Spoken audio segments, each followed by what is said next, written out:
तो गाइज अब हम स्टार्ट करेंगे हमारा दूसरा टॉपिक इसी चैप्टर में। हमने अभी तक ये देखा कि इकोनॉमिक सिस्टम क्या होते हैं और क्यों इंडिया को एक ऐसे इकोनॉमिक सिस्टम की जरूरत थी जिसमें कैपिटलिस्ट और सोशलिस्ट इकोनॉमी दोनों के मेरिट्स थे और किसी के भी डीमेरिट्स हमने नहीं ऑप्ट किए। मतलब हमने ऐसी ग्रोथ बिल्कुल नहीं चुनी कि हम एक बार आगे बढ़ जाते और फिर हमारा सब कुछ खराब हो जाता, क्योंकि खराब करने के लिए ना कुछ बचा ही नहीं था।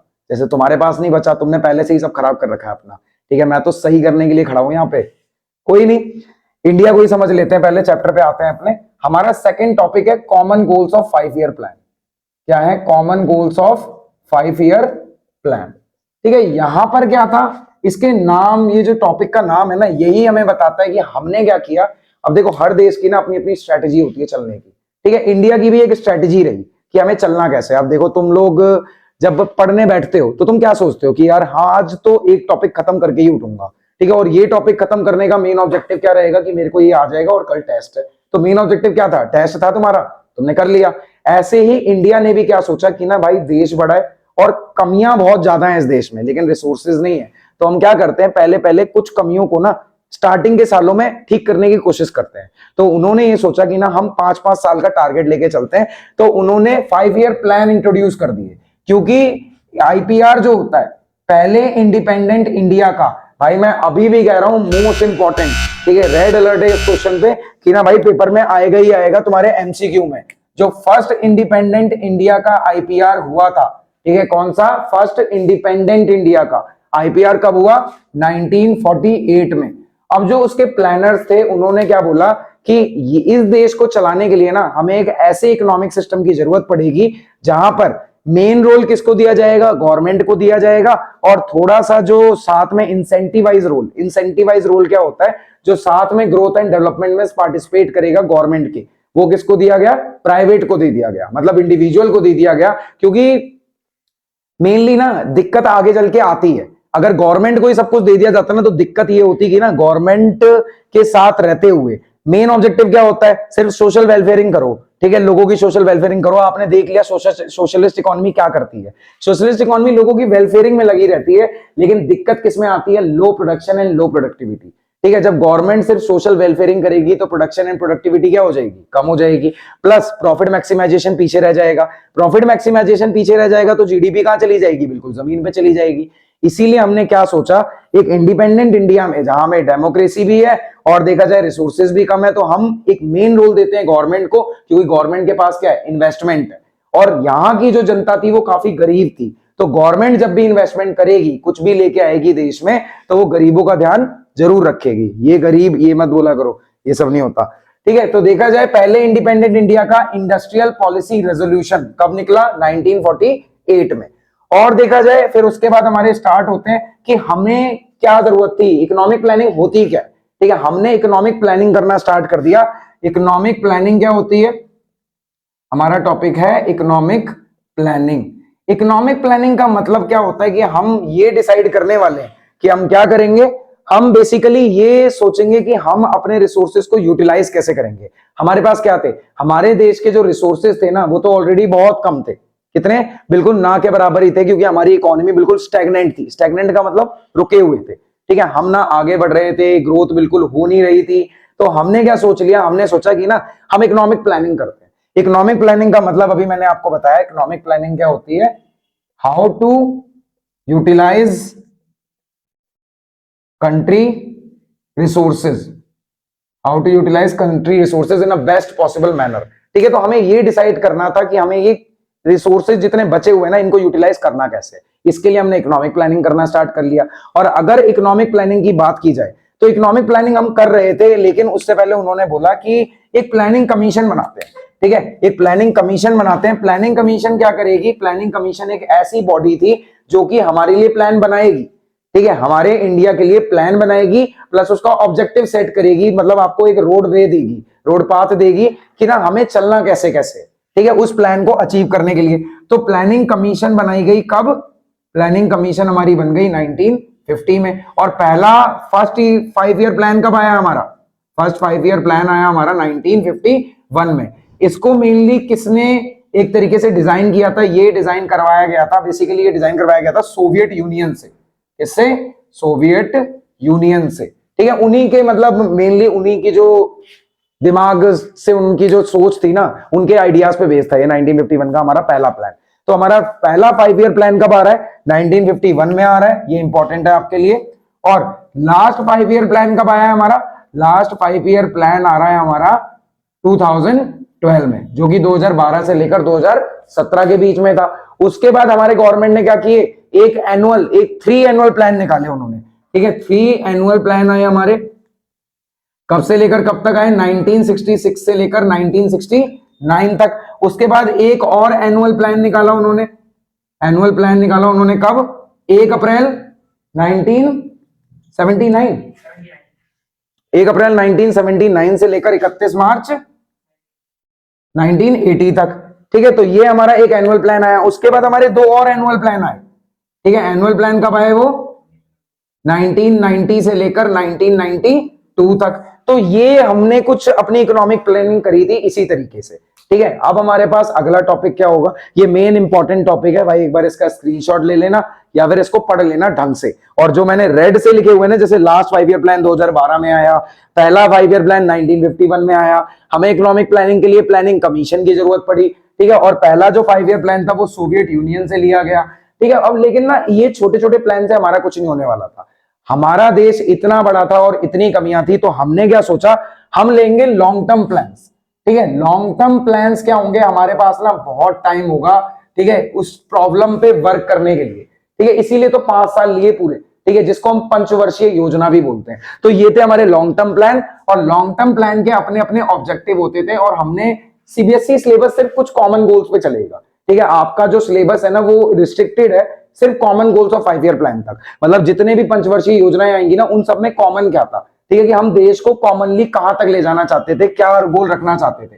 तो कॉमन गोल हम इसमें मानेंगे कि वो तो मेन रहेगा ही रहेगा। और लॉन्ग टर्म प्लान्स को क्या बोला जाता था? पर्सपेक्टिव प्लान्स, ठीक है, क्योंकि इसे बनाने का ना एक पर्सपेक्टिव होता था, ठीक है, कि अगर हमने एक लॉन्ग टर्म प्लान बनाया तो किस लिए बनाया, क्या सोच के बनाया। क्लियर? तो एक बार तुम लोग इसको देख लो, पढ़ेंगे भाई क्या common goals of 5 year plan रहे हमारे, ठीक है। तो सबसे पहले हमारे पास ना 4 common goals of 5 year plan है, ठीक है। कौन कौन से हैं? Common goals of 5 year plan. Common goals of 5 year plan में सबसे पहला हमारा आता है क्या? जीडीपी ग्रोथ, ठीक है। अब ये तो पता है भाई, अगर देश चलना स्टार्ट होगा और अगर जीडीपी ग्रोथ ही नहीं हो रही तो किस तरीके की ग्रोथ कर रहे हो आप? जीडीपी ग्रोथ कैसे देखी जाती है भाई? पूरे एक साल में, एक अकाउंटिंग ईयर में, या फिर ना हमारी इकोनॉमी में कितने फाइनल गुड्स एंड सर्विसेज का प्रोडक्शन हो रहा है, ठीक है, ये आपकी जीडीपी ग्रोथ बताएगी, ठीक है। और जीडीपी ग्रोथ करी कैसे जाती है? मेनली हम लोग हर बार common goal of 5 year plan जब भी बनाते थे उसमें जीडीपी ग्रोथ को मेन पर्सपेक्टिव रखते थे, ठीक है। हम कुछ भी करेंगे, किसी भी चीज पे वर्क करेंगे, देश की क्या होनी चाहिए? जीडीपी ग्रोथ होनी चाहिए, ठीक है। और इसमें हमने 2 चीजों पे वर्क किया कि जीडीपी ग्रोथ में हमें एक चीज क्या देखनी थी? सबसे पहले हमें यह देखना था कि हम कंट्री के जो रिसोर्सेज हैं, कंट्री के रिसोर्सेज को यूटिलाइज कैसे किया जाए। Utilisation, country resources utilisation, utilisation of country resources. क्योंकि अगर एक देश अपने रिसोर्सेज को सही से यूटिलाइज करेगा ना, जहां जहां जो जो लगना चाहिए, जैसे आपने 11th में पढ़ा था, what to produce, how to produce and for whom to produce, ठीक है। तो ये सारी प्रॉब्लम जो सेंट्रल प्रॉब्लम है वो मेनली अपने खुद के रिसोर्सेज से ठीक करना, ठीक है। वो गुड्स का प्रोडक्शन करना जो आपके देश के लिए जरूरी है। उसके बाद प्रोडक्शन कैसे करना? इनोवेटिव टेक्नोलॉजी के थ्रू करना, इनोवेटिव टेक्नोलॉजी के थ्रू करना, ठीक है। तो जितना ज्यादा हम इनोवेटिव टेक्नोलॉजी का यूज करेंगे, ठीक है, साइंस को उसमें ऐड करेंगे और अपने रिसोर्सेज को बहुत अच्छे से यूटिलाइज करेंगे, उतनी ही ज्यादा हमारी क्या होगी? जीडीपी ग्रोथ होगी, ठीक है। तो हमने बेसिकली यही देखा इसमें कि जीडीपी हमारी ग्रो होनी चाहिए, ठीक है। ग्रो कैसे होनी चाहिए? कंट्री के रिसोर्सेज को यूटिलाइज करके होना चाहिए और इनोवेटिव टेक्नोलॉजी की हेल्प हमें लेनी पड़ेगी, ठीक है। तो धीरे धीरे हमारी क्या हो रही थी? जीडीपी ग्रो भी होने लग गई, ठीक है। उस 5 ईयर प्लान में हमने ये चीजें अचीव भी करी, हमारी इकोनॉमी काफी आगे बढ़ रही थी, धीरे धीरे चल रहा था सब कुछ, ठीक है। फिर हमारे पास अगला टॉपिक क्या आ गया? फिर हमारे पास अगला टॉपिक आया structural composition and structural change. Structural composition, structural change, भाई अभी कह रहा हूं ये आपके लिए रेड अलर्ट क्वेश्चन है, ठीक है। मेन इंपॉर्टेंट है, पेपर में कई बार 3 से 4 मार्क्स का तुम्हें मिलेगा कि स्ट्रक्चरल कंपोजिशन और स्ट्रक्चरल चेंज क्या होता है। सबसे पहले बताता हूं भाई स्ट्रक्चरल कंपोजिशन क्या होता है। अगर आप स्ट्रक्चरल कंपोजिशन के बारे में अपनी बुक में पढ़ेंगे तो वो ये कहते हैं कि ये क्या है, एक ऐसा परसेंटेज होता है जिसमें हमें पता लगता है कि इकोनॉमी का हर सेक्टर जीडीपी में कितना कितना क्या करेगा, कंट्रीब्यूट करेगा।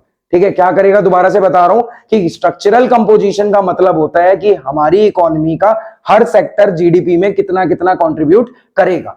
जैसे मैं बात करूं अब स्ट्रक्चरल कंपोजिशन, कंपोजिशन होता है कुछ चीजों से मिलकर बना हुआ। ठीक है, तो हमारा जो इकोनॉमिक सिस्टम है उसमें 3 तरीके के सेक्टर है।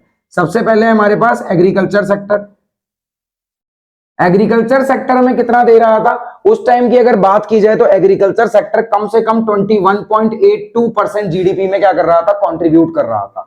उसके बाद बात की जाए कि हमारा जो इंडस्ट्रियल सेक्टर था, इंडस्ट्रियल सेक्टर कितना दे रहा था, 24.20% दे रहा था। और सर्विस सेक्टर को भी ऐसे ही देख लेते हैं। ठीक है, सर्विस सेक्टर दे रहा था उस टाइम पे 53.80%। तो ये जो टॉपिक मैंने अभी तुम्हें बताया ये क्या है, हमारा स्ट्रक्चरल कंपोजिशन।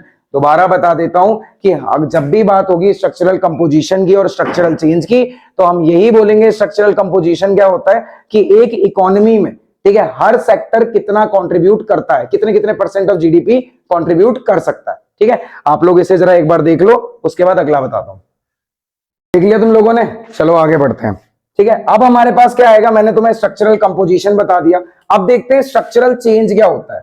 अगर हम स्ट्रक्चरल चेंज की बात करें तो स्ट्रक्चरल चेंज और स्ट्रक्चरल कंपोजिशन में क्या है, इसमें था कि हर सेक्टर जीडीपी में कितना कितना परसेंट कंट्रीब्यूट करता है। इसमें हमें बताया जाएगा कि कैसे कैसे जीडीपी में कंट्रीब्यूट करते करते हर सेक्टर बदलता है। क्या होता है, हर सेक्टर बदलता है। हो सकता है कि आगे चल के ये चेंज हो जाए, ये हो जाए कितना 15%, ठीक है, और ये कितना हो जाए, ये हो जाए डायरेक्ट 70%। तो ये है आपका स्ट्रक्चरल चेंज। क्या है आपका स्ट्रक्चरल चेंज। तो क्या होगा, जब भी हमारे जीडीपी का कंट्रीब्यूशन बदलेगा, ठीक है, जब भी बदलेगा और चेंज होके किसी और सेक्टर पे इफेक्ट डालेगा तो ये हो जाएगा स्ट्रक्चरल चेंज। अभी हम सबसे पहले क्या बोलेंगे, अगर मान लो कि एक देश की सबसे ज्यादा एग्रीकल्चर सेक्टर से ही सबसे ज्यादा जीडीपी हो रही है, सबसे ज्यादा जीडीपी ग्रोथ हो रही है, तो उसे हम बोलेंगे एक एग्रेरियन इकोनॉमी है। एग्रेरियन इकोनॉमी क्या होती है, एक ऐसी इकोनॉमी जो एग्रीकल्चर पे ही डिपेंड करती है, लेकिन एक टाइम के बाद 10-20 सालों बाद अगर हम देखें वो चेंज हो गई। ठीक है, कितना हो गया, एग्रीकल्चर पहले कितना था 70% था, तब एग्रेरियन इकोनॉमी बोल दिया। अब एग्रीकल्चर सिर्फ 10% रह गया और ज्यादा से ज्यादा हो गया इंडस्ट्रियल और सर्विस सेक्टर। तो अब वो इकोनॉमी एग्रेरियन नहीं रही, मतलब उनका सेक्टोरल चेंज हो गया। क्या हो गया, सेक्टोरल चेंज। इसको क्या बोला जाता है, स्ट्रक्चरल चेंज बोला जाता है। ठीक है, तो जब भी हमारे सेक्टर्स में चेंज आएगा, ठीक है, in terms of GDP growth में जब भी चेंज आने लग जाए, जैसे हमारे एग्रीकल्चर सेक्टर की जो कंट्रीब्यूशन है, ठीक है, क्या है, एग्रीकल्चर सेक्टर का जो कंट्रीब्यूशन है जीडीपी में, ठीक है, वो चेंज होके किस में चला जाए, वो चला जाए या तो इंडस्ट्रियल सेक्टर में या तो सर्विस सेक्टर में। ठीक है, जैसे आप देख रहे हो कि हम लोग पहले सबसे ज्यादा लोग किस पे डिपेंड रहते थे, एग्रीकल्चर पे डिपेंड रहते थे, लेकिन अब किस पे हैं, सबसे ज्यादा सर्विस सेक्टर पे हैं। ठीक है, तो ये क्या हो गया, ये हमारा सेक्टरल चेंज ही तो हुआ है, मतलब हमारा स्ट्रक्चरल चेंज हो गया। तो दोनों में अंतर हमने क्या पढ़ा, हमने ये पढ़ा कि हमारे पास स्ट्रक्चरल कंपोजिशन क्या होता है, जब भी हमारे सेक्टर्स का जो भी कॉन्ट्रीब्यूशन है जीडीपी में, ठीक है, वो हमें स्ट्रक्चरल कंपोजिशन बताता है, मतलब हमारा जो सेक्टर है वो कैसे कैसे चल रहा है, मतलब कैसे कैसे मिलके बना है और जीडीपी में कितना कंट्रीब्यूट कर रहा है। ये क्या था, स्ट्रक्चरल कंपोजिशन। और अगर स्ट्रक्चरल चेंज की बात करूं तो जैसे हमारे सेक्टर जब अपने जीडीपी का कंट्रीब्यूशन चेंज कर लेते हैं, ठीक है, एक सेक्टर का कंट्रीब्यूशन पूरा कहीं और चला जाता है, तो अब वो एग्रीकल्चर सेक्टर कम हो गया और सर्विस सेक्टर ज्यादा हो गया। ठीक है, तो ये कंट्रीब्यूशन तो है, ये कंट्रीब्यूशन तो मतलब स्ट्रक्चरल कंपोजिशन तो है, लेकिन ये स्ट्रक्चरल चेंज भी है कि एग्रीकल्चर पे ना डिपेंड होके अब हम सर्विस और इंडस्ट्रियल पे डिपेंड है। तो मेरे को जहां तक लगता है तुम्हारा अब ये टॉपिक क्लियर हो गया होगा कि स्ट्रक्चरल कंपोजिशन और स्ट्रक्चरल चेंज क्या होता है। ठीक है, कहीं पे नोट्स बना के लिख लेना, वरना क्लास में दोबारा पूछोगे दोबारा ही बता दूंगा, एक बार इसे स्क्रीनशॉट ले लो। तो भाई थक तो नहीं गए ना, अरे यार तुम्हारे फोन आना स्टार्ट हो जाते हैं कि भैया बस हो गया, आप कितना पढ़ाओगे, अबे ये क्लास नहीं चल रही, कितना पढ़ाओगे। ठीक है, थोड़ा सा वीडियो बाद में देख लेना। हाँ भाई यार पता है तुझे कॉल आ रहा होगा, शिवम को साथ लेके जाएगा, ठीक है, सत्यम भी जाएगा तेरे साथ में, बट कोई नहीं, 10 मिनट की बात हो रहा है, 10 मिनट में चैप्टर खत्म है। और एक बार देख लिया ना, 2x में देख ले या 1x में देख ले, लेकिन एक बार नोट बना लियो जो जो मैंने ब्लैक बोर्ड पे लिखवाया है भाई। ठीक है, और मेनली जो रेड अलर्ट क्वेश्चन ना वो तो पेपर में आने ही आने हैं भाई, प्रॉपरली आने हैं। अब हम पढ़ रहे थे common goals of 5 year plan. ठीक है, जिसमें हमने क्या कवर कर लिया था, हमने कवर कर लिया था जीडीपी ग्रोथ। ठीक है, हमें अपनी जीडीपी ग्रोथ, मैंने आपको बता दिया कि जीडीपी ग्रोथ का मेन काम क्या होता है। सबसे पहले कंट्री के रिसोर्सेज को यूज करो, ठीक है, कंट्री के खुद के जो रिसोर्सेज है ना उनको किस तरीके से यूटिलाइज करना है, कैसे अपने देश में गुड्स का प्रोडक्शन बढ़ाना है। फाइनल गुड्स एंड सर्विसेज का प्रोडक्शन जितना ज्यादा बढ़ेगा, ठीक है, उतना ज्यादा एक देश की क्या बढ़ेगी, जीडीपी ग्रो करेगी। उसके बाद दूसरा तरीका हमारे पास ये भी था, अगर प्रोडक्शन ही बढ़ाना चाहते हो तो इनोवेटिव टेक्नोलॉजी का यूज कर लो, ठीक है, तो हम ये भी कर सकते थे। फिर हमने ये देखा जो इंपॉर्टेंट टॉपिक इसका होता है, जिसको मैंने रेड अलर्ट क्वेश्चन भी बोला, कि ये है हमारा structural composition and structural change. Structural composition and structural change, ठीक है, थोड़ा बहुत लिख दिया है, अपने आप लिख लेना आगे। अब हमारा नेक्स्ट 5 ईयर प्लान क्या आता है भाई, हमने नेक्स्ट 5 ईयर प्लान देखा कि मॉडर्नाइज हो जाते हैं थोड़े से, ठीक है, मॉडर्नाइजेशन बहुत जरूरी है। मॉडर्नाइजेशन क्या होता है भाई, आधुनिकीकरण, ठीक है। आज के टाइम पे आप देख रहे हो, फोन है ना हाथ में, जिसका कॉल आ रहा काट दियो, ठीक है, लड़की बल्कि जिसका कॉल आ रहा काट दियो। अभी सिर्फ ये देखियो कि ना कॉल वॉल बाद में हो जाएंगे, लेकिन तू मॉडर्नाइज है या नहीं है, तेरे पास लैपटॉप भी है, तेरे पास सब कुछ है, ठीक है, तो इट मींस हम मॉडर्नाइज हो चुके हैं, मॉडर्नाइज हो चुके हैं हम। टेक्नोलॉजी, हमारे पास टेक्नोलॉजी है, ठीक है, आज सब कुछ करने के लिए। तो भाई हमने GDP growth as a common goal of 5 year plan हमने बिल्कुल कर लिया है, अच्छे से दिमाग में बैठ गया होगा आपके, ठीक है। अब हमारे पास नेक्स्ट क्या आता है कि हम 5 ईयर प्लान तो आगे बढ़ा रहे थे, ठीक है, हमने 5 ईयर प्लान तो आगे बढ़ाया, ठीक है, लेकिन उसका common goals of 5 year plan भी ऐड कर लिया। दूसरा ऑब्जेक्टिव हमने क्या सोचा कि कॉमन गोल क्या रहेगा, वो रहेगा मॉडर्नाइजेशन, मतलब अपने आप को आधुनिकीकरण से मिलाना, अपने आप को आधुनिक बनाना, ठीक है, अपने आप को मॉडर्नाइज करना। आज हो ना मॉडर्नाइज, इवन तुम तो हमारी जनरेशन से आगे भी मॉडर्नाइज हो चुके हो। हम लोग थे भाई 12th में आते थे ना, पहली बात तो ट्यूशन में पढ़ रहे हो, कोई फोन नहीं, कुछ नहीं, ठीक है, सिर्फ क्या पेन कॉपी पेंसिल लेके जाओ, उसी से पढ़ के वापस आ जाओ। आज तुम लोग ट्यूशन में आते हो, फोन आ रहा है बाबू का, ये वो। फोन आ कैसे रहा है, क्योंकि तुम्हें फोन मिल गया है भाई। आज इतना सोशल आउटलुक चेंज हो चुका है कि ना बच्चे, मतलब बच्चों को हाथ में फोन है, ठीक है, और मम्मी पापा दे भी रहे हैं क्योंकि वो आज की जरूरत है। मैं मना नहीं करता, लेकिन उसको सही से यूज करो, ठीक है, जितना सही से यूज करोगे, बेटर वे में यूटिलाइज करोगे, उतना तुम्हें फायदा होगा। टेक्नोलॉजी का फायदा उठाओ, ठीक है, ना कि उसका गलत फायदा उठा के अपने आप को ही फंसा के बैठ जाओ। फिर उसके बाद कॉल आते हैं, भाई आजा मैटर हो गया है। मैटर बाद में हो जाएगा, ये भी तो एक मैटर है, ठीक है। तो हमारे पास क्या है, मॉडर्नाइजेशन, ठीक है। मॉडर्नाइजेशन में बात करें, हम क्या करने वाले थे, अपने आप को आधुनिक करने वाले थे, लेकिन इसे common goal of 5 year plan में मिलाने का मेन मकसद क्या था भाई, मॉडर्नाइज अगर हो जाओगे ना तो बहुत चीजें बदलती हैं। क्या क्या बदलती हैं, सबसे पहले आप आईटी सेक्टर को रेवोल्यूट करो, ठीक है। आईटी सेक्टर रेवोल्यूशन अगर होगा तो आपके पास ऐसी ऐसी मशीनरीज, ऐसी ऐसी टेक्नोलॉजी आ जाएंगी जिसको अपग्रेड करके आप अपने प्रोडक्शन को क्या कर सकते हो, कई गुना इंक्रीज कर सकते हो। क्या कर सकते हो, इंक्रीज कर सकते हो। और भाई मैं अभी भी कह रहा हूं, ये वाला क्वेश्चन, ठीक है, किसी ना किसी सेट में आएगा जरूर। रेड अलर्ट क्वेश्चन है और इंपॉर्टेंट है बहुत ज्यादा, ठीक है। 3 मार्क्स में ये आपको मिलेगा आपके पेपर में, ठीक है, 3 मार्क्स में देखने को मिलेगा और जरूर आता है। यही सब लिख के आना, पॉइंट में आंसर बनाना, क्योंकि भाई सीबीएसई नहीं चाहती कि आप वहां पन्ने भर के आओ। क्या नहीं चाहती, सीबीएसई ये नहीं चाहता कि आप वहां पे पन्ने भर के आओ, ठीक है। कहानी सब लिख देते हैं, एक कहानी मेरे पास भी है, ये सुना रहा हूं, यही मेरी कहानी है और यही आपको लिखनी है, क्लियर। तो इसी को लिखने की कोशिश करेंगे। तो मॉडर्नाइजेशन में सबसे पहले आईटी सेक्टर को रेवोल्यूट करना, ऐसी ऐसी टेक्नोलॉजी, ऐसी ऐसी प्रोडक्शन टेक्नोलॉजी को लेके आना जिससे हमारा प्रोडक्शन क्या हो, इनहेंस हो, ज्यादा से ज्यादा बढ़े, ठीक है, लोगों को अच्छा लगे उसे देख के। उसके बाद लोगों के पास कंप्यूटर स्किल्स आएंगी, ठीक है। और होता क्या है ना, जो हमारे प्लानर्स थे उन्होंने ये भी देखा कि अगर हम मॉडर्नाइज हो रहे हैं ना, तो इसके लिए एक सोशल एंगल भी था, ठीक है। सोशल एंगल का मतलब होता है कि सामाजिक तौर पे इससे हमें क्या फायदा होगा। तो इसमें सोशल एंगल ये था हमारे प्लानर्स का कि इससे हमारा सोशल आउटलुक बदलेगा, ठीक है, हमारी जो थिंकिंग है वो बदलेगी। क्योंकि हमारे जो लोग थे ना वो काफी पिछड़े हुए थे, उनकी जो थिंकिंग थी काफी बैकवर्ड थी, ठीक है। तो मॉडर्नाइज होकर तो चीजें बदलती है ना, ठीक है, सब कुछ बदलता है, ठीक है। उसके बाद क्या हुआ, सोशल आउटलुक में मेन बात ये थी कि जब लोग मॉडर्नाइज होते चले जाएंगे तो मेनली क्या मिलेगा भाई, वुमेन एम्पावरमेंट होगी।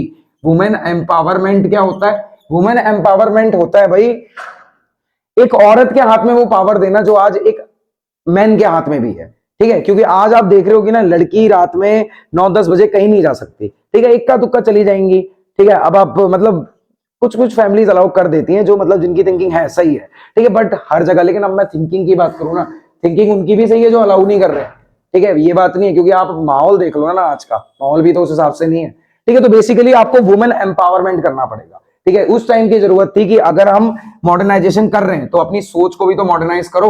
आप सबसे पहले एक औरत को सिर्फ घर में बिठाते थे, उसको एक गुड्स समझते थे, क्या सोच के, घर पे आई है तो क्या करेगी, सिर्फ काम करेगी, चूल्हा चौका करेगी और चली जाएगी। नहीं, आप जैसे एक मैन जीडीपी में कंट्रीब्यूट कर रहा है ना, 24 घंटे काम करके कंट्रीब्यूशन दे रहे हैं जीडीपी में, तो आप यही काम एक वुमेन से करवा लो। ठीक है, हो सकता है वुमेन भी करना चाहती है। ठीक है, तो आपने क्या किया, जब अपना सोशल आउटलुक बदला आपका मॉडर्नाइज होने से, तो आपने वुमेन को एम्पावरमेंट किया, जिससे कि उसे क्या मिलेगी, जॉब मिलेगी, और जॉब मिलने से क्या होगी, हमारी जीडीपी और ज्यादा ग्रो करेगी। ठीक है, उसके बाद क्या हुआ, हमारे जो इनोवेशन है, बेसिकली अगर आप टेक्नोलॉजी भी लेके आओगे ना, तो साइंस एक बहुत बढ़िया तरीका है। ठीक है, साइंस ही क्या करता है, इनोवेशन लेके आता है टेक्नोलॉजी में, और नई नई टेक्नोलॉजी जितनी ज्यादा आती जाएंगी उतना ज्यादा हमारा देश आगे बढ़ता जाएगा।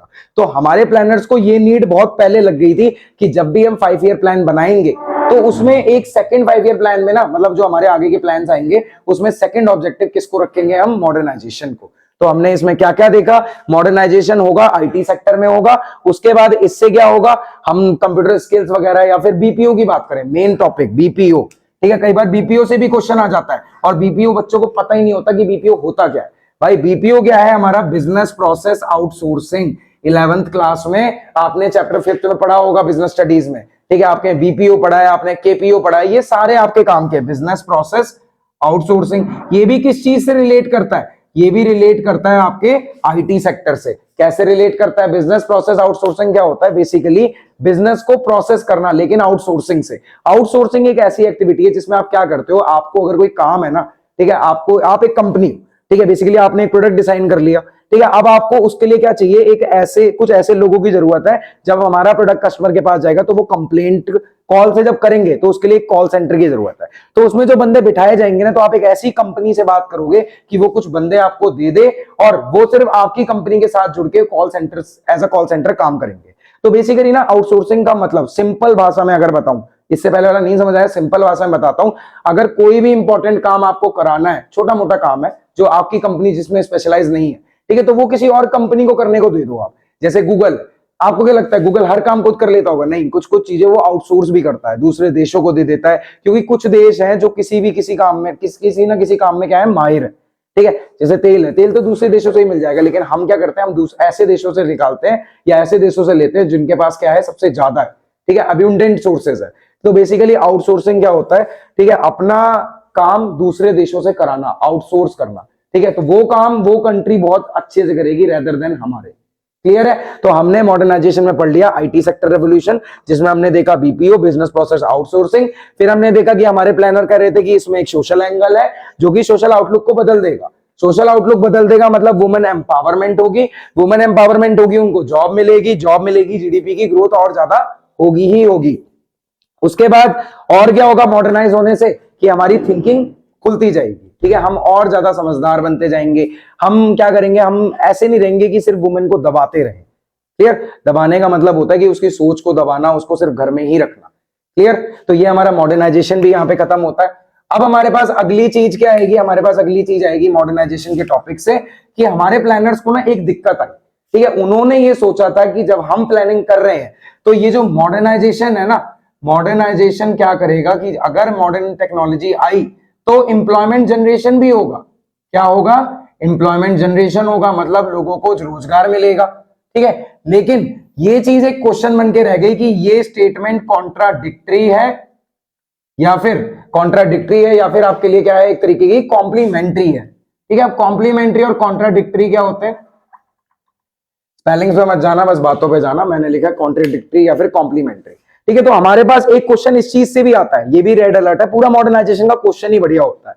ठीक है, तो आ सकता है यहां से कि मॉडर्नाइजेशन और एम्प्लॉयमेंट जनरेशन एक कॉन्ट्राडिक्टरी स्टेटमेंट है या कॉम्प्लीमेंट्री थे एक दूसरे के। ठीक है, तो हमारे प्लानर्स को क्या लगा कि अगर हम मॉडर्नाइजेशन करेंगे तो पहली चीज क्या होगी, अगर हमने मॉडर्नाइजेशन कर लिया तो पहली चीज हमें मिलने वाली थी कि हमारी प्रोडक्टिविटी क्या हो जाएगी, प्रोडक्टिविटी इंक्रीज हो जाएगी। ठीक है, और हम क्या कर पाएंगे, अपने रिसोर्सेज को और बेटर तरीके से यूटिलाइज कर पाएंगे। ठीक है, वो भी किसकी सहायता से, किसकी मदद से, साइंस की मदद से, नई नई टेक्नोलॉजी इनोवेट करके। ठीक है, और तीसरी चीज हमें इससे क्या मिली कि हमारा जीडीपी और तेजी से ग्रो करेगा। लेकिन अब इसमें दिक्कत क्या आई, कॉन्ट्राडिक्टरी का मतलब, कॉन्ट्राडिक्शन का मतलब क्या होता है कि हमने सोचा कुछ और था लेकिन हमारा सोचना गलत था, तो ये कॉन्ट्राडिक्शन होता है। ठीक है, कॉम्प्लीमेंट्री क्या होता है कि हमें लगा था कि अगर हम मॉडर्नाइज होंगे तो एम्प्लॉयमेंट जनरेशन भी होगी, मतलब ये एक दूसरे के साथ चलेंगे।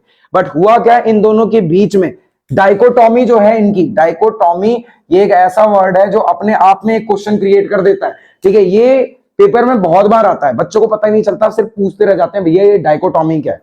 ठीक है, मैंने तुम लोगों को भी पेपर में दिया है, कई बार हम चैप्टर भी पढ़ते हैं, हर बार तुम्हारा डाउट होता है कि भैया डाइकोटॉमी क्या है। डाइकोटॉमी का मतलब होता है दो ऐसे वर्ड जिनके बीच में ना कुछ डिफरेंस है और वो दोनों वर्ड एक दूसरे के क्या है, अपोजिट है। जैसे ये मॉडर्नाइजेशन और एम्प्लॉयमेंट जनरेशन, ये दोनों एक दूसरे के अपोजिट निकले, तो इन दोनों के बीच में क्या है, डाइकोटॉमी। क्लियर है ये चीज? तो ऐसे ही आएगा कि ना डाइकोटॉमी क्या थी, मॉडर्नाइजेशन और एम्प्लॉयमेंट जनरेशन के बीच में, जिससे कि कॉन्ट्राडिक्टरी रहे ये, और हमारे प्लेनेट ने क्या सोचा था, ये रहेंगे कॉम्प्लीमेंट्री। अब मैं आपको बताता हूं ये क्या हुआ था यहाँ पे। अगर प्लानर ने ये सोचा कि मॉडर्नाइजेशन होगा, क्या होगा, मॉडर्नाइजेशन होगा, हमने करा भी मॉडर्नाइजेशन, बट जैसे जैसे हम मॉडर्नाइज होते चले गए ना, लोगों का रोजगार छिन गया। कैसे छिन गया भाई, पहले एक फैक्ट्री में ना 10 बंदे काम करते थे एक मशीन पे, उस मशीन को ही कंप्यूटराइज कर दिया, क्योंकि टेक्नोलॉजी का मतलब क्या होता है कि आप ऐसी टेक्नोलॉजी का सहारा लोगे जिससे कि काम आसान हो जाएगा, कंप्यूटर का सहारा लोगे। ठीक है, तो उन्होंने मशीनरी को कंप्यूटराइज कर दिया, उसके बाद ना उसमें से सिर्फ एक बंदे की जॉब रह गई, 9 बंदों की जॉब चली गई। बल्कि हमने क्या सोचा था कि टेक्नोलॉजी आएगी तो लोगों को एम्प्लॉयमेंट मिली थी, वो भी बेकार हो गया। ठीक है, इसीलिए हमने कहा कि ये जो मॉडर्नाइजेशन और एम्प्लॉयमेंट जनरेशन है ये कॉम्प्लीमेंट्री नहीं रहे, हमारा खुद का मानना क्या हो गया, कॉन्ट्राडिक्टरी हो गया। इसीलिए आपके टॉपिक को बोला जाता है modernisation and employment generation are complementary और कॉन्ट्राडिक्टरी टू ईच अदर। क्योंकि कॉम्प्लीमेंट्री सोचा था, बट अगर हमारा सोचना गलत हो जाए तो वो क्या बन जाता है, कॉन्ट्राडिक्टरी बन जाता है। और ऐसे ही हुआ कि मॉडर्नाइजेशन से सोचा था कि जॉब जनरेट होंगी, क्या होंगी, जॉब जनरेट होंगी, एम्प्लॉयमेंट बढ़ेगी, बट हो क्या गया, एम्प्लॉयमेंट बढ़ी तो नहीं बल्कि लोगों की जॉब जाने लग गई। हमारा जीडीपी बढ़ेगा, जीडीपी हमारा बढ़ रहा था, लेकिन किस वजह से बढ़ रहा था, सिर्फ उसको एक ही बंदा ड्राइव कर रहा था, मतलब एक ही चीज थी, एक ही टॉपिक ऐसा है जो उसको ड्राइव कर रहा था। हमारी ग्रोथ बढ़ती जा रही थी, बट उसे बढ़ा कौन रहा था, सिर्फ टेक्नोलॉजी।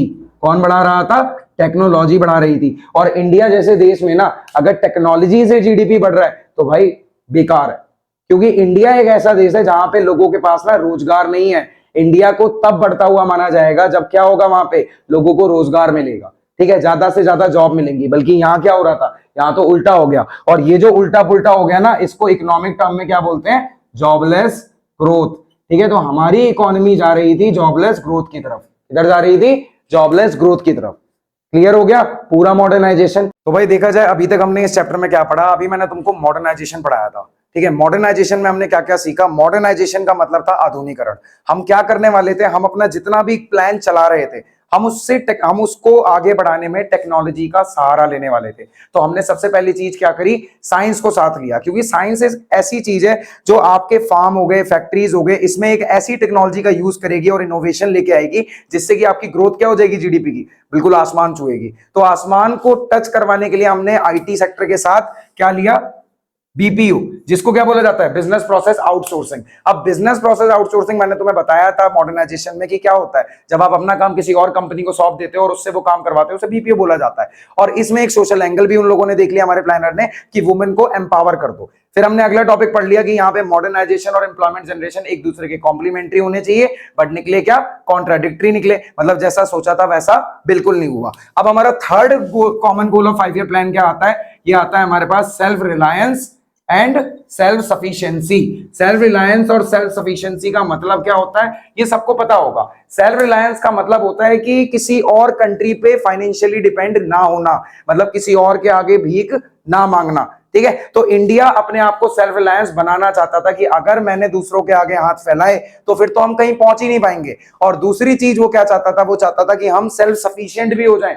सेल्फ सफिशिएंट का मतलब होता है कि हमारे पास वो सारी चीजें हो जो हमारे देश के लोग क्या चाहते हैं, मांगना चाहते हैं, जैसे फूड, क्लोथिंग और शेल्टर, जिसको आप क्या बोलते हो, रोटी, कपड़ा और मकान। तो ये सबको ही चाहता था, तो हमारे देश ने भी यही सोचा। इसीलिए टिल 7th 5 ईयर प्लान तक कब तक? 7th 5 ईयर प्लान तक हमने ट्विन गोल्स को इन्हीं में रखा, मतलब इन्हें ट्विन गोल बना लिया कि हम सेल्फ रिलायंट भी बनना चाहेंगे और सेल्फ सफिशिएंट भी होना चाहेंगे। 7वें पंचवर्षीय योजना तक हमने इन दोनों को साथ रखा। और ऐसा ही एक एग्जाम्पल आपकी बुक में भी दिया हुआ है।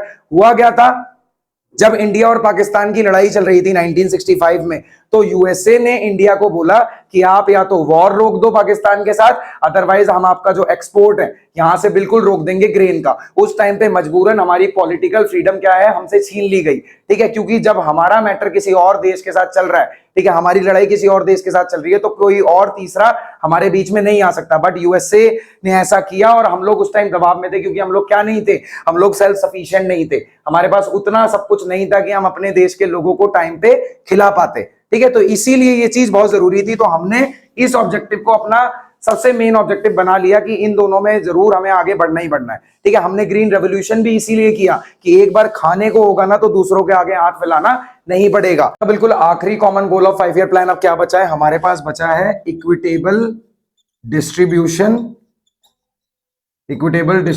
And equity. ये हमारा कॉमन गोल्स का बिल्कुल लास्ट ऑब्जेक्टिव था।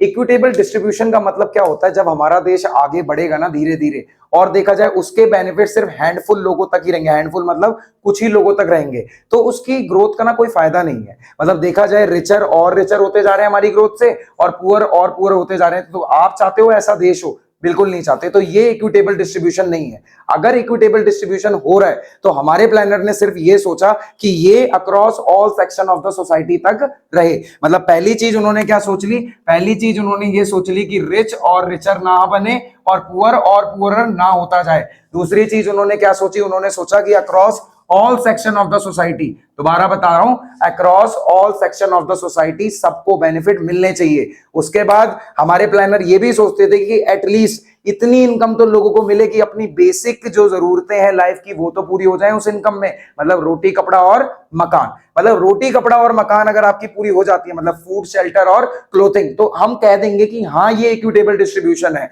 लेकिन ये इक्विटेबल डिस्ट्रीब्यूशन भी किसके साथ जुड़ेगा? वो भी सोशल जस्टिस के साथ जुड़ेगा, ठीक है। तब वो आपका क्या बनता है? इक्विटेबल डिस्ट्रीब्यूशन नहीं, तब वो बन जाता है इक्विटी। इक्विटी और इक्विटेबल डिस्ट्रीब्यूशन में क्या मतलब, क्या अंतर है? इसमें अंतर है, जब हम इक्विटेबल डिस्ट्रीब्यूशन करेंगे ना तो रिच और रिचर नहीं होगा, पुअर और पुअरर नहीं होगा, और across all section of the society सबको बराबर का दर्जा मिलेगा। और अगर हम इक्विटी पे आ जाते हैं तो इक्विटी में ये चीजें कैसे दिखती हैं कि हमें अगर हर बंदा बराबर है तो उसको सामाजिक तौर पे भी सेम दर्जा मिलना चाहिए, मतलब इक्विटी विद सोशल जस्टिस। अब इसी में एक सब टॉपिक और आता है जिसमें हमने पढ़ा है कि इक्वल डिस्ट्रीब्यूशन। कई बार ये पेपर में भी आया हुआ है, मतलब मैं कह सकता हूं कि ये आपके लिए रेड अलर्ट क्वेश्चन है, तो इसको ध्यान से देखना, ठीक है। इक्वल डिस्ट्रीब्यूशन इतनी ध्यान से भी मत देखना जितना तुम लड़कियों को देखते हो, सिर्फ उतना ही देखना कि तुम्हारे दिमाग में चला जाए, ठीक है। चलो, equal distribution and equitable distribution, 50 बार ये टॉपिक पेपरों में कई बार पूछा गया है, ठीक है। और बच्चा इसमें कंफ्यूज रहता है कि भैया इक्वल डिस्ट्रीब्यूशन और इक्विटेबल डिस्ट्रीब्यूशन में क्या अंतर है, ठीक है। दोनों सेम से तो लग रहे हैं भाई, लग सेम रहे हैं, ठीक है। जैसे दो बहनें लगती सेम है लेकिन अलग अलग होती है, किस टर्म में वो तुम जानते हो। तो अगर हम इक्विटेबल डिस्ट्रीब्यूशन की बात करें तो इक्वल डिस्ट्रीब्यूशन क्या होता है? इक्वल डिस्ट्रीब्यूशन का मतलब होता है जब हमारी सोसाइटी में हर बंदे का एक इक्वल शेयर होगा नेशनल इनकम में, तो हम उसे बोलेंगे इक्वल डिस्ट्रीब्यूशन। मतलब एक वर्कर अगर काम करेगा, एक वर्कर काम कर रहा है वो भी 50,000 रुपए कमा रहा है, एक डॉक्टर अगर सर्जरी कर रहा है वो भी कितने कमा रहा है? 50,000 रुपए कमा रहा है। मतलब दोनों का इक्वल शेयर है हमारी नेशनल इनकम में। और कभी भी कोई भी इकोनॉमी ऐसी सिचुएशन नहीं चाहती कि सबकी बिल्कुल बराबरी ही हो जाए, क्योंकि ये सिचुएशन क्या है भाई, यहां पर ना कुछ अंतर है वर्कर और डॉक्टर में, और वो कॉमन सा अंतर आप भी जानते हो किस चीज का है? स्किल और क्वालिफिकेशन का। तो जब आप बराबर शेयर देने लग जाओ, मतलब दोनों सारे लोग, हर इंडिविजुअल नेशनल इनकम में बराबरी का शेयर देने लग जाए, तो समझ जाना कि कौन सी सिचुएशन चल रही है? इक्वल डिस्ट्रीब्यूशन की सिचुएशन चल रही है। अब हम दूसरे की बात करें तो हमारे पास है इक्विटेबल डिस्ट्रीब्यूशन। अब इक्विटेबल डिस्ट्रीब्यूशन क्या होता है? एक ऐसा डिस्ट्रीब्यूशन जिसमें क्या होगा, आपकी जो इनकम है वो एक सर्टेन लिमिट तक लोगों के बीच में डिफरेंसेस लाएगी। जैसे एक वर्कर और एक डॉक्टर के बीच में जो भी इनकी इनकम होगी उसमें कुछ डिफरेंसेस होंगे, लेकिन कुछ सर्टेन लिमिट्स तक रहेंगे, ठीक है, मतलब डिफरेंसेस जरूर होंगे लेकिन सर्टेन लिमिट्स तक रहेंगे। तो यहाँ पे पहला डिफरेंस हमें पता लगा कि अगर हम इक्वल डिस्ट्रीब्यूशन करते हैं, इक्वल डिस्ट्रीब्यूशन में दोनों का नेशनल इनकम में शेयर क्या होगा, बिल्कुल बराबर होगा। लेकिन वही चीज इक्विटेबल डिस्ट्रीब्यूशन में अगर आ जाए तो वहां पर बराबरी नहीं होगी, कुछ हद तक उनमें डिफरेंसेस रहेगा। और ये क्या है, ये एक तरीके की सोशल अनवारंटेडनेस है। सोशल अनवारंटेडनेस का मतलब होता है, मतलब कुछ ऐसे बेसलेस पॉइंट्स हैं इसमें कि ना, मतलब ऐसा कोई मतलब होना ही नहीं चाहिए इन चीजों का कि उनके बीच में, उनकी इनकम के बीच में अंतर क्यों, ठीक है। तो ये एक सोशल अनवारंटेडनेस इसीलिए इसीलिए बोला जाता है इसको। अब नेक्स्ट चीज हम इसमें क्या देखेंगे, तो देखा जाए हम पढ़ने वाले हैं अब इक्विटेबल डिस्ट्रीब्यूशन। मैंने आपको इक्वल डिस्ट्रीब्यूशन तो अच्छे से बता दिया। इक्वल डिस्ट्रीब्यूशन का मतलब होता है जब हम क्या करते हैं, हमारे देश में दो पर्सन है, अगर दोनों अगर नेशनल इनकम में इक्वल का शेयर देते हैं, दोनों की तरफ से दोनों नेशनल इनकम में दोनों का इक्वल शेयर है, तो मैं उसे बोलूंगा कि ये है इक्वल डिस्ट्रीब्यूशन, ठीक है। जब हर एक पर्सन का शेयर हमारी नेशनल इनकम में बराबर हो जाता है तो हम उसे इक्वल डिस्ट्रीब्यूशन का नाम दे देते हैं। जैसे एक हॉस्पिटल में डॉक्टर की सैलरी और एक क्लर्क की सैलरी दोनों बराबर है तो मैं उसे इक्वल डिस्ट्रीब्यूशन बोलूंगा, ठीक है। नेशनल इनकम में इन दोनों का शेयर बराबर होगा, ठीक है। बट कोई भी इकोनॉमी ऐसी सिचुएशन नहीं चाहती। अब हमारा दूसरा टॉपिक इसी में आता है, इक्विटेबल डिस्ट्रीब्यूशन। इक्विटेबल डिस्ट्रीब्यूशन एक ऐसी सिचुएशन होती है जिसमें क्या होगा, यहां पर आपको आपके इनकम में डिफरेंसेस अलाउड है लेकिन विद इन सर्टेन लिमिट, मतलब यहां पर लोगों के इनकम में कुछ ना कुछ अंतर होगा लेकिन एक सर्टेन लिमिट तक होगा। और देखा जाए यहां पर कैसी सिचुएशन आएंगी, जैसे मैं बात करूं एक डॉक्टर की और एक वर्कर की। एक डॉक्टर अगर पूरे दिन में एक सर्जरी परफॉर्म करता है तो 50,000 रुपए कमाता है, लेकिन उसी जगह एक वर्कर की बात करूं, 8 घंटे काम कर रहा है, 8 घंटे काम करने के बाद पूरे साल में 50,000 रुपए कमा रहा है। लेकिन यहां पर क्या है ना, यहां पर डिफरेंस बहुत ज्यादा है, यहां पर सोसाइटी इस चीज को बिल्कुल अलाउ नहीं करती। और हमारा इक्विटेबल डिस्ट्रीब्यूशन क्या कहता है कि जो ये सोशल अनवारंटेडनेस है, सोशल अनवारंटेडनेस का मतलब क्या होता है, इसका मतलब होता है बेसलेस। मतलब आपने इतना बड़ा अंतर रख रखा है कि एक बंदा रोज 8 घंटे काम करके आ रहा है तो भी वो कितने कमा पा रहा है, कुछ पैसे कमा पा रहा है। लेकिन एक डॉक्टर एक दिन में सिर्फ एक सर्जरी करता है तो वो 50,000 रुपए कमा लाता है। इसे बोलते हैं सोशल अनवारंटेडनेस, मतलब कोई भी ऐसी चीज जिसका कोई आधार नहीं है, बिल्कुल बेसलेस है, ठीक है, बिल्कुल बेकार की चीज है। बट इसको हमें कैसे ठीक करना पड़ेगा, इसे हमें ठीक करना पड़ेगा, हमें इसे प्रोपोर्शनेट करना पड़ेगा लोगों की क्वालिफिकेशन और स्किल्स के अकॉर्डिंग, ठीक है। तो जब हम उनकी इनकम को उनकी क्वालिफिकेशन और स्किल्स के साथ प्रोपोर्शनेट कर देंगे तो मैं उसे क्या बोलूंगा, मैं उसे बोलूंगा इक्विटेबल डिस्ट्रीब्यूशन। वापस से एक बार ऑर्डर में समझाता हूं, मैंने आपको क्या समझाया। इक्विटेबल डिस्ट्रीब्यूशन में मैंने आपको पहली चीज ये बताई कि इसमें क्या होता है, आपकी जो इनकम में डिफरेंसेस हैं वो एक सर्टेन लिमिट तक बिल्कुल अलाउड है, बल्कि इक्विटेबल इक्वल डिस्ट्रीब्यूशन में क्या होता है, वो बिल्कुल बराबर होता है, ठीक है, दोनों का शेयर ही इक्वल होता है। बट यहां पर सर्टेन लिमिट तक वो चीज अलाउड होती है। दूसरा सोशल अनवारंटेडनेस है ये कि हम ऐसे डिफरेंसेस को बिल्कुल अलाउ नहीं करेंगे, तो इट मींस ये एक बेसलेस चीज है।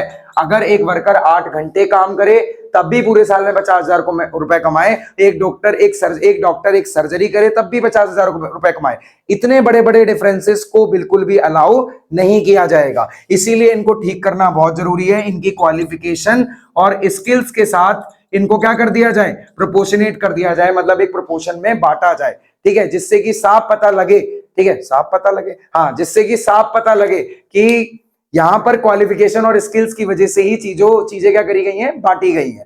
आगे देखा जाए हमारे पास है इक्विटी।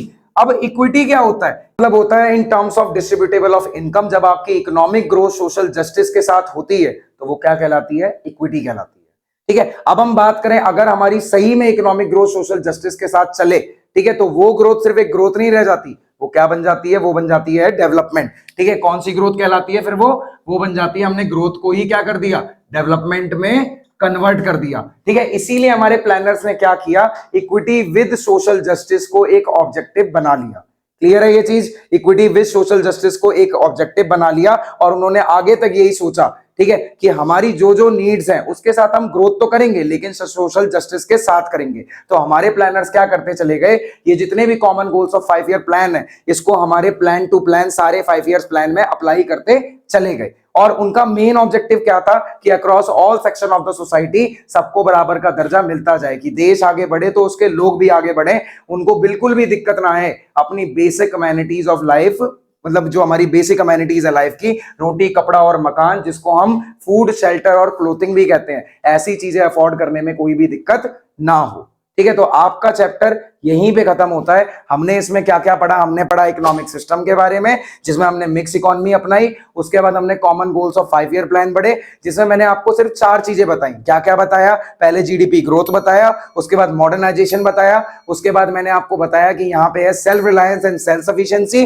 फिर है हमारा इक्विटेबल डिस्ट्रीब्यूशन और इक्विटी। अब हम आगे के चैप्टर में पढ़ेंगे कि हमारे में कैसे लैंड रिफॉर्म किए गए, मतलब 1950 से लेकर 1990 तक का सफर देखेंगे कि हमने इकोनॉमी में आगे क्या करा। तो बने रहिए वीडियो में और मिलते हैं बाद में।